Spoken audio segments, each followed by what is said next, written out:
দর্শক, এবারে জানবো নিত্য প্রয়োজনীয় পণ্যের বাজার দরের খবর। দুয়ারে কড়া নাড়ছে পবিত্র রমজান মাস।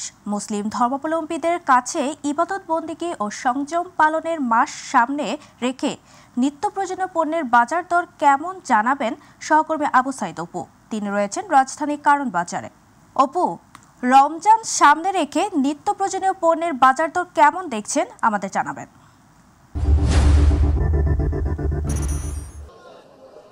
তাবাসসুম, আপনাকে ধন্যবাদ। আপনার মাধ্যমে আমি দর্শকদেরকে জানাতে চাই যে মুসলিম ধর্মের সবচেয়ে বড় যে রোজার মাস, যে মাসটির অপেক্ষায় আসলে প্রতি বছর মুসলমানরা অধীর আগ্রহে অপেক্ষা থাকেন আল্লাহর সন্তুষ্টি লাভের আশায়।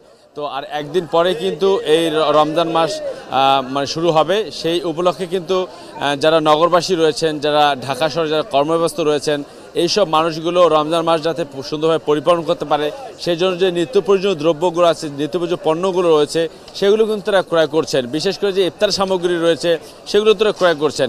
আমরা কিন্তু গত সপ্তাহে জানিয়েছিলাম যে সবজির দাম কিন্তু কিছুটা হলেও কমেছে, কিন্তু একদিন পরে যেহেতু রোজা, আমরা এসে দেখেছি যে প্রতিটি সবজিতে 10 থেকে 15 টাকা 20 টাকা এরকম করে বাড়তি, এবং ব্যবসায়ীরা বিভিন্নভাবে অজুহাত দেখাচ্ছেন যে সরবরাহ কম থাকায় এই পরিস্থিতি অবস্থা বিরাজ করছে।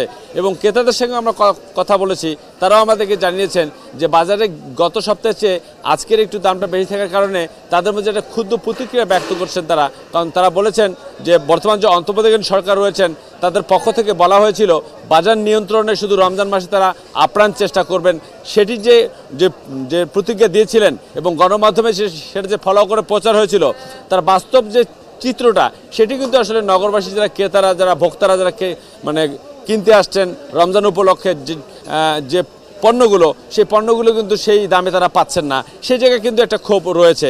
পাশাপাশি অন্য জায়গায় একটি বিষয়ে বলতে চাই, মুরগির বাজারে বলেন, আপনার গরুর মাংসের হাটের বাজারে বলেন, খাসির মাংসের বাজারের কথা বলেন, মশলার দাম বলেন, বুটের দাম বলেন, চিনির দাম বলেন, এগুলোর দাম কিন্তু আসলে ক্রমেই আসলে বাড়ছে। বিষয়টা এমন যে আসলে 40 টাকা বাড়িয়ে যদি 5 টাকা কমানো হয়, মানে এটা একটা চক্রের মধ্যে আসলে হয়তো রাজনৈতিক পট পরিবর্তনের পর হয়তো মানুষ পরিবর্তন হয়েছে, কিন্তু যে সিন্ডিকেটের যে ধরনটা, দৌরত্বটা, সেটা কিন্তু আসলে এখনও রয়েছে, যেটা আসলে অভিযোগটা খুব মানে একদম ভোক্তাদের। এটা কিন্তু আমাদের নির্দিষ্ট কোনো মতামত না।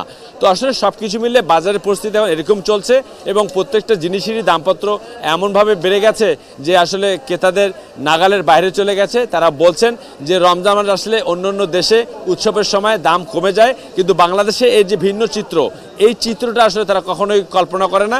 এবং তারা সরকারের কাছে দাবি জানিয়েছেন, যে সরকারই আসুক না কেন বা বর্তমান যে সরকার রয়েছেন তার কাছে দাবি জানিয়েছেন বাজার নিয়ন্ত্রণ যদি করা যায় তাহলে যে জনগণের যে সমর্থন, জনগণের যে আস্থা, সেটি যেমন তারা ফিরিয়ে পাবে এবং বাজার নিয়ন্ত্রণ করতে গেলে এবং আয়ের সাথে যে ব্যয়ের যে মিল, সেটি তেমন অক্ষুণ্ণ থাকবে।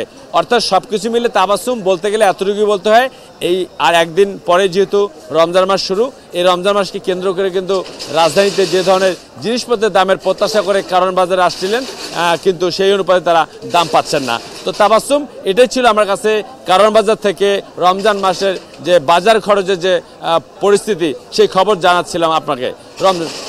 অপু, আপনাকে ধন্যবাদ।